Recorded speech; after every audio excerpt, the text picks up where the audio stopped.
আরে ভাই শুনেন, এই পাথরটাকে রাস্তা থেকে সরিয়ে দিন। আবে আমি কেন সরাবো, তোর প্রয়োজন হলে তুই সরিয়ে নে। ভাই আপনি যদি কোনো ভালো কাজ করেন ওটার ফল আল্লাহ নিশ্চয়ই দিবে। আরে এই তো কথাটা ঠিকই বলেছে, একটা কাজ করি, পাথরটাকে রাস্তা থেকে সরিয়ে ফেলি। আরে এতগুলো টাকা!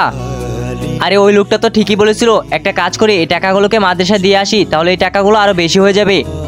জিঞ্জিরওয়ালা মাওলানা সাহেব, এই নেন টাকা, এই টাকাগুলো মাদ্রাসার কোনো কাজে লাগিয়ে দেন, ঠিক আছে?